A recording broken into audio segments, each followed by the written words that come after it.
다 부수고 처음부터 새로 짓는 방법, 이게 우리가 잘 아는 재건축이고요. 일부분만 철거한 후에 새 집을 만드는 방법, 리모델링이라고 하죠. 뭐가 더 좋은 거야? 좌측은요, 완전히 다 부수고 처음부터 새롭게 짓는 재건축입니다. 오른쪽은 골조는 그대로 남겨놓고 수평으로 중축한다든지 수직으로는 3개층 더 올린다든지 밑에서 지하주차장까지 연결이 안 됐었니? 나 되게 해줄게 라든지 주차장 대수 모자랐지? 지하주차장 더 확대할게 라든지 엘리베이터 연결한다든지 이런 식으로 기존 골조는 그대로 남겨두면서 전용 면적도 넓히고 생활이 편리하게 해주는 리모델링에 대한 내용인데, 이게 2014년 4월부터 수직 증축이 허용되면서 굉장히 인기 있을 줄 알았어요. 그런데 완전히 흥행에 참패했습니다. 골조 완전히 다 부수고 새로 짓는 거가 아니기 때문에 여러 가지 장점이 많을 것 같은데 치명적인 단점이 있습니다. 그게 뭔지 가시죠. 자, 우선 베이의 개념을 좀 알아야 돼요. 남쪽으로 향한 방이 몇 개야? 2개니? 그럼 투베이입니다. 30년 전에 지어진 아파트 보통 이렇게 지어졌잖아요. 안방 하나, 거실 하나. 그래서 2개가 남쪽으로 향하고 있어요. 투베이예요. 왜? 이때 약간 좀 안방에 감히 엄마 아빠랑 같은 위치에 있어. 이거 안 돼. 니네 지금 집에서 제일 권위 있는 아빠도 아니야. 그때는 아버지지. 아버지하고 어떻게 같은 레벨을 쓰려 그러니? 니네는 저쪽 뒤에 가서 있어. 뭐 이런 개념? 약간 좀 가부장적인 그런 권위를 따지는 이런 개념 때문에도 이렇게 설계를 할 수밖에 없었죠. 전면에 크고 널찍한 안방이 있고, 거실은 좋아. 가족들 모이는 거니까 여기 좀 조그맣게 해가지고 모이고, 애들 방, 큰아이 방, 작은아이 방은 저쪽 뒤쪽으로 물러서 있어. 어딜 감히 세대를 초월해서 넘어올 수 없어. 뭐 이런 느낌이었잖아요. 그러던 것이 금쪽이가 됐어. 아이들이 금쪽이가 되면서, 야, 이거 저기 앞쪽으로 조금 더 와보자. 하나, 둘, 셋, 3베이가 나오기 시작을 했습니다. 남쪽으로 방이 3개가 있기 때문에 3베이인 거예요. 남쪽으로 방이 4개 있으면 하나, 둘, 셋, 4개 있으면 4베이인 거예요. 4베이. 안방 여기 하나 있고, 거실 있고, 방 2, 방 3이 쪼로록 있는 거지. 그래서 4개가 남쪽으로, 쾌적한 남쪽으로 향하기 때문에 어떻습니까? 좌우로 길잖아요. 길 수밖에 없어. 여기에 한 걸음 더 나가서 요즘은 5베이까지 나오잖아요. 알파룸이라 그러지. 플러스 알파 할 때 알파. 그 알파룸을 왜 알파룸이라고 참고로 말씀드리냐면, 걔는 방으로서의 기본적인 조건을 만족할 수 없어서 방이 아닌 거예요, 사실은. 방이 되려면 바닥 면적의 10% 이상의 채광창이 있어야 되고, 이거는 외부의 면에 있어야지 방으로 인정을 해줘요. 그러니까 그걸 법적으로 방으로 할 수는 없었어. 그런데 자, 소비자 여러분, 우리 아파트 선택하시면요, 요거 혹시 고쳐서 방으로 쓸 수도 있어요. 알파룸이라는 거가 있습니다. 그것까지 합치면 우리는 5베이예요. 뭐 요런 마케팅 전략을 쓰고 있잖아요. 그래서 요즘은 4베이를 넘어서 5베이까지 나오기 시작을 했다라는 건데, 이거 왜 그래요? 남향이 쾌적할 거 아니에요. 햇볕도 잘 들고 바람도 잘 통하는 이 쾌적한 남향으로 하나라도 더 많은 방을 우리는 공급해 줄 수 있어요. 이게 마케팅 전략이잖아요. 굉장히 경쟁력 있는 마케팅 전략이잖아요. 그러다 보니까 좌우로 긴 타입이 될 수밖에 없겠다. 세로로는 점점 짧아진다는 얘기야. 남쪽으로 면한 방이 많아져서 점점 좌우로 길어지는 거가 왜 쾌적하냐면, 햇볕이 끝까지 다 들어오는 게 아니잖아요. 여기까지밖에 안 들어오잖아, 사실 햇볕은.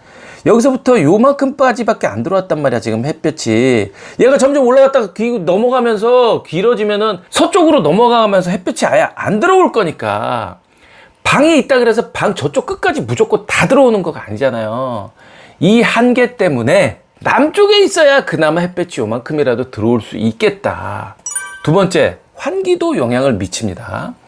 맞동풍이 되는 집이니 맞동풍이 안 되는 집이니 굉장히 중요한 선택 요소잖아요. 얘가 뒤가 막혔으니까 바람이 이렇게 들어와서 이렇게 꺾어질 수밖에 없어. 그래서 얘는 맞동풍은 안 돼. 2호와 3호는 맞동풍이 안 되는 타입인 거야. 1호와 맞동풍이 되는 타입인 거잖아요. 그런데 이렇게 맞동풍이 된다고 하더라도 너무 길면, 세로로 너무 길면 이 길이가 쓸데없이 길어지면 바람이 가다가 죽을 거 아니야.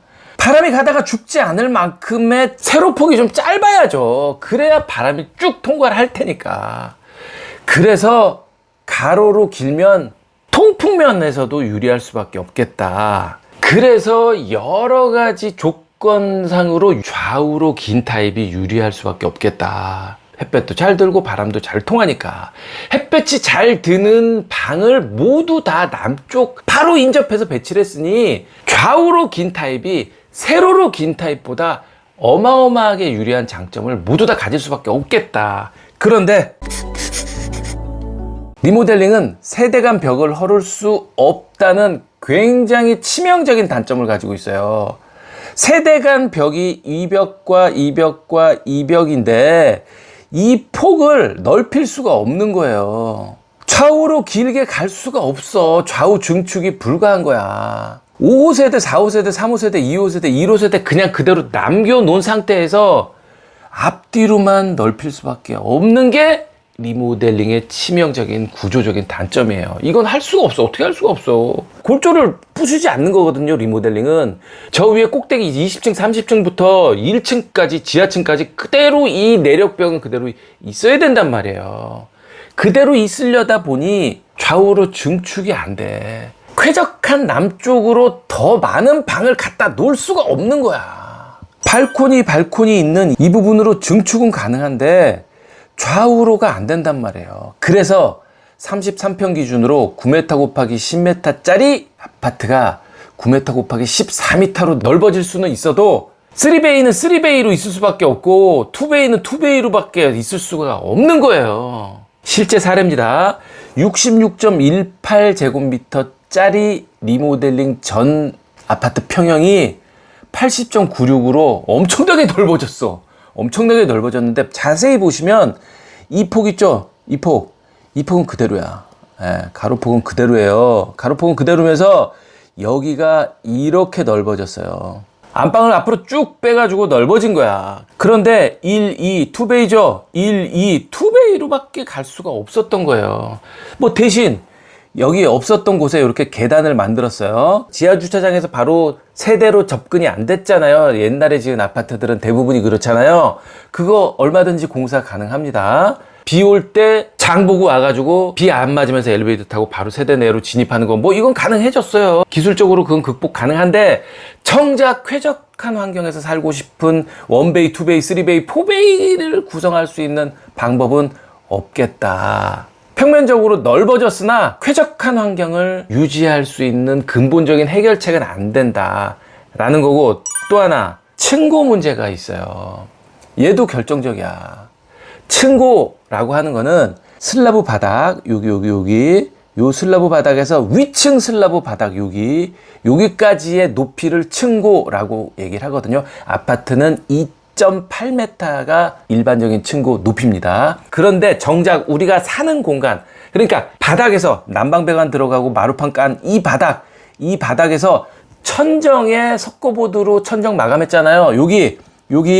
여기까지의 높이, 이게 사실 중요한 거잖아요. 사람 살면서 천정까지의 높이가 너무 낮으면 이게 답답하잖아.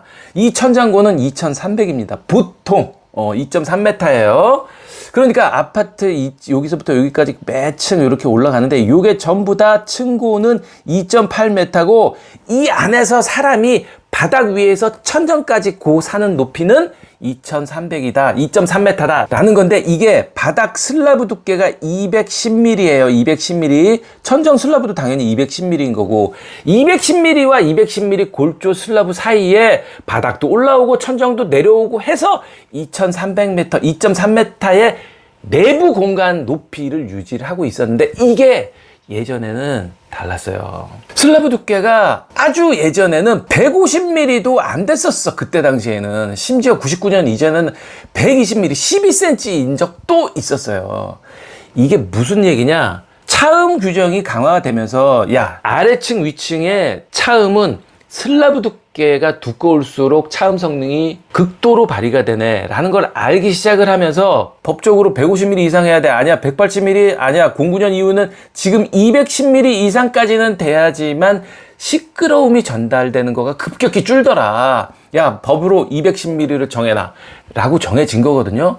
그게 점점 규정이 강화가 되면서 슬라브 두께도 따라서 두꺼워졌는데, 예전에 아주 예전에 지은 슬라브 두께인 120mm, 150mm를 그걸 두껍게 하려면, 얘가 150mm, 180mm였는데 이걸 두껍게 하려면 사람이 사는 이 천장고 얘가 다 낮아지는 거잖아요. 바닥이 점점 올라와. 예전에 지은 거가 180mm, 150mm 밖에 안 돼가지고 차음 성능 확보하려고 여기다가 콘크리트를 더 두껍게 칠 수는 있어. 그런데 그렇게 했다가는 이게 점점 좁아지는 거야. 밑에서 올라오고 위에서 천장하고 좁아지는 거예요. 그래서 바닥을 마냥 높일 수가 없기 때문에 이런 식으로 탄소섬유 시트로 구조적인 보강을 해요. 저거는 차음 성능이 증가가 되진 않는 거야. 차음 성능 증가 없이 바닥에 하중만 견딜 수 있도록 해주는 방법인 거예요. 그리고 천정도 마찬가지야.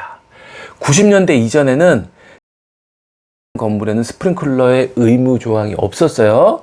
그래서 15층 이하는 스프링클러가 아예 천정에 없었어. 스프링클러가 없었기 때문에 170mm 들어가는 이 천장 속 공간이 널널했었던 거예요. 그게 지금 현재는 어떻습니까? 전층에 스프링클러가 들어가야 돼요. 법적으로 그렇게 해야 됩니다. 그리고 이것뿐입니까? 에어컨 냉매 배관, 전기통신, 이런 환기 배관들 모두 다 꽉꽉 들어가려면 최소한 천정석 공간이 170mm는 돼야지만 이런 것들이 모두 다 들어갈 수 있겠다. 거기다가 기밀, 단열, 결로, 소음 기준까지 강화가 되면서 지금 이렇게 막 아이소핑크까지 이렇게 쭉 붙여주고 있어요. 이런 기본적인 요구 조건이 굉장히 강화가 되면서, 이런 것들이 강화가 되면서 이 천정석 공간은 어떻게 해서든지 170mm 이상을 확보해야만 되는 거예요. 예전에 들어가지 않았던 설비들이 많이 들어감으로써 무조건 요 정도 공간은 확보가 돼야 되는 거죠. 그래서 밑에서 치고 올라오고 위에서 내려가기 때문에 기본적으로 사람이 살기에 쾌적하다고 할 수 있는 2.3m의 이 천정고, 바닥에서부터 천정 높이까지의 이 천정고, 얘를 확보하기가 너무너무 어려워지는 상황이 된 거야. 그러니까 예전에 살고 있는 그 정도 높이를 그대로 갖고 오는 것만 해도 버거운 상황이 돼버렸던 거예요. 우물천장 있죠, 우물천장. 요게 10cm거든요, 보통. 이 우물천장 왜 만드는지 아십니까? 사람이 많이 모이는 거실에서만이라도 2300이 아니라 2400 정도, 그 10cm라도 어떻게 좀 찾아줘가지고 요 높이 요것만이라도 좀 확보해서 약 10cm 정도 높아지는 개방감이라도 더 확보하게 해주려고 우물천장을 만드는 거예요. 이런 정도의 노력을 통해서 개방감을 확보를 하고 있는 건데, 옛날 아파트는 25평이 30평 되고 30평이 40평 되겠지. 그런데 정작 쾌적할 수 있는 3베이, 4베이는 구조적으로 만들 수도 없으면서 천정고조차도 높일 수가 없는 구조적인 치명적인 단점이 있다. 이게 리모델링을 어렵게 만드는 결정적인 이유인 거예요. 오늘 여기까지 하겠습니다. 끝.